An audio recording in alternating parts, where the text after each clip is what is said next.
Expectation বলে না, একটা এক্সপেকটেশন আমাদের মধ্যে এই লেভেলে উঠে থাকে, কারণ আমরা এমন একটা বিষয় শুনবো আর তুমি প্রত্যেকটা বিষয় এত সুন্দর করে এক্সপ্লেইন করো আমাদেরকে। আজকে যখন কোলাজেন নিয়ে কথা বলছি, এই কোলাজেন বিষয়টা কি আমরা বিশেষ করে জানবো, এবং কোন সোর্স আছে এমন যে সোর্সের মাধ্যমে আমরা কোলাজেন পেতে পারি, এই বিষয়টা একটু যদি বলো আমাদেরকে। দেখো, কোলাজেন ব্যাপারটা হচ্ছে, প্রথমেই বলে রাখি যে আমাদের শরীরের মধ্যে skin, bones, cartilage, connective tissue, muscles, সব কিছু এগুলো হচ্ছে যেটাকে একদম টাইটনিং করে রাখে বা একদম স্ট্রেটনিং, মানে ইলাস্টিসিটি যার ঠিক থাকে, সেই প্রোটিনের সমষ্টিকেই কোলাজেন বলে। আমাদের শরীরে পুরোপুরি যদি 90% প্রোটিনের থাকে, সেই অংশের 30% লেগে যায় কিন্তু আমাদের এই কোলাজেনটাকে ঠিকঠাক রাখার জন্য। কোলাজেন হচ্ছে এমন একটা প্রোটিন যেটা হচ্ছে অ্যামিনো অ্যাসিড।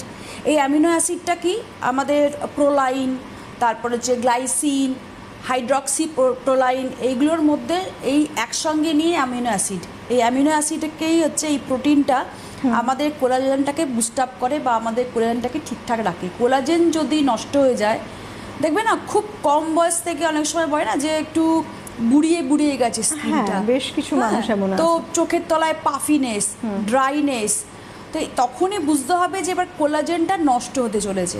আচ্ছা, এটা বলি দোয়েলদি, সাধারণত কোন বয়স থেকে বেশি অ্যাওয়ার হয়ে যাওয়া উচিত যে এই সময় কিন্তু একটা এমন সময় আমাদের কোলাজেনের ঘাটতি হতে পারে বা ঘাটতি হতে শুরু করে, সেই সময় থেকে আমি কোলাজেনকে বুস্ট করব? জন্মানো থেকে কোলাজেন নিজে নিজেই উৎপত্তি হয়, উৎপাদন নিজে থেকেই করে। আর এই 20 বছরের পর থেকে কোলাজেনের উৎপাদনটা আস্তে আস্তে হ্রাস পায়, মানে কমে আসে। এরপরে 30s 40s যত বেশি এজ বাড়তে থাকে তখন উৎপাদনের ক্ষমতা একদম কমে যায়। তখনই এই sign of ageing, sign of tanning, sign of anti wrinkle, একটা স্কিনের মধ্যে কালো ছোপ, কানের পাশে অনেকেই বলবে একটা স্পট, গলার মধ্যে ভাঁজ পড়ে, হাত ফাতগুলো শুকনো হয়ে যাচ্ছে, রিঙ্কলস চলে আসছে, ইভেন বোনের অস্টিওপোরোসিসও হতে পারে যে এই বোনের ডেনসিটি কমে গেলে তার সাথেও কোলাজেন যুক্ত থাকে। আমাদের অস্টিওপোরোসিসের সাথে সাথে আমাদের কি হয় যে উঠতে বসতে হাঁটুতে ব্যথা, কোমরে ব্যথা, স্কিনের ক্ষয় হচ্ছে, যেরকম বোনসেরও ক্ষয় হচ্ছে, মাসেলস লুজ হয়ে যায়। একটা সময় দেখবে যে হাত ফাতগুলো বা মনে হয় থাইস খুব থলথলে ব্যাপারটা চলে আসে না, তো অনেক সময় আমরা ভাবি টাইট ব্যাপারটা থাকে না, যে এক্সারসাইজ করছি, সব কিছু করছি, কিন্তু আমার স্কিনটা এরকম লুজ হয়ে যাচ্ছে কেন, তখনই বুঝতে হবে যে কোলাজেনের ঘাটতি হচ্ছে, আমার কোলাজেনটা নষ্ট হচ্ছে। এবার শুধুমাত্র নষ্ট হয়ে যায় না, নষ্ট হওয়ার পেছনেও কিন্তু প্রচুর কারণ থাকে। আচ্ছা, কি কারণ? প্রথমে তো বলে রাখি যে 20s এর পর থেকে কোলাজেনটাকে ঠিক রাখার জন্য দায়িত্ব হচ্ছে আমাদের। বিফোর 20s এটা নিজেদেরকে উৎপাদন হচ্ছে।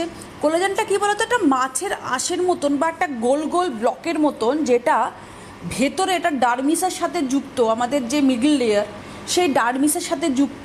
এই ডার্মিসের একটাই কাজ, কোলাজেন শুধু একটা কাজ বলবো না, অনেকগুলো কাজের মধ্যে একটা প্রধান কাজ হচ্ছে ডার্মিস লেয়ার্সের মধ্যে আমার যদি কোনো মানে যেই লেয়ারটা মৃত হয়ে গেছে, যেই সেলটা মৃত হয়ে গেছে, কোষ, মরা কোষ, সেটার কাজই হচ্ছে কোলাজেনের সেই মৃত কোষকে সরিয়ে দিয়ে নতুন সেলটাকে ইনক্রিজ করা, নিয়ে চলে আসবে, সাথে সাথে ওর কাজই সেটা। আর একটা কি কাজ, যে ট্যানটাকে হাঁটিয়ে দিচ্ছে, বোনকে স্ট্রং করছে, মাড়ির ক্ষয় থেকে রোধ করছে, আমার যাবতীয় কার্টিলেজ থেকে আরম্ভ করে ব্লাড ভেসেল থেকে আরম্ভ করে ইভেন ব্লাডকে ক্লট করতেও সাহায্য করে। নয়তো তো সেই রক্ত পড়তে পড়তে পড়তে পড়তে মানুষ তো একদম রক্তশূন্য হয়ে যাবে, সেটারও একটা ভূমিকা পালন করে কোলাজেন। কোলাজেনের ভীষণ অনেক অনেক ভূমিকা রয়েছে, তার মধ্যে 30% আমাদের শরীরে কোলাজেনের দরকার পড়ে। এটার ঘাটতি হয়ে গেলে আমাদের, এই যে তুমি বললে যে কত বয়স থেকে আর কিভাবে আমরা কোলাজেনটাকে বুস্ট আপ করতে পারবো, এটা ভীষণ ইম্পর্টেন্ট, কারণ যে কোলাজেনের এত ভূমিকা রয়েছে, খুব স্বাভাবিকভাবেই যে অনেকটা বললে আমাদের উপরে দায়িত্ব থাকে। একটা মানুষ কি ভাবে বলতো, মানুষ ভাবে কোলাজেন মানে টিস্যু টাইটনিং, কোলাজেন মানে ও রিঙ্কলসের সমস্যা মানে কোলাজেনের তা কিন্তু নয়। এর সাথে সব কিছু কানেকটিভ টিস্যু জড়িত, বোনস জড়িত, ব্লাড ভেসেল জড়িত, মাসেলস জড়িত, স্কিন জড়িত, সব কিছু জড়িত। তো আজকে যদি সব কিছুর মধ্যে আমার যদি ইলাস্টিসিটি নষ্ট হয়ে যায়, তাহলেই বুঝতে হবে যে আমার কিন্তু লিগামেন্ট অনেকে ছিঁড়ে যায়, দেখবে খেলতে গিয়ে বা পা মুচকে গিয়ে বা দুর্ঘটনায় এই হঠাৎ করে লিগামেন্ট ছিঁড়ে যাওয়াটা কিন্তু এই কোলাজেনের ঘাটতি থেকেই কিন্তু হয়। আজকে লিগামেন্ট দেখবে অনেকে খেলছে, অনেক বছর ধরে খেলছে, চট করে কিন্তু লিগামেন্ট ছেড়ে না।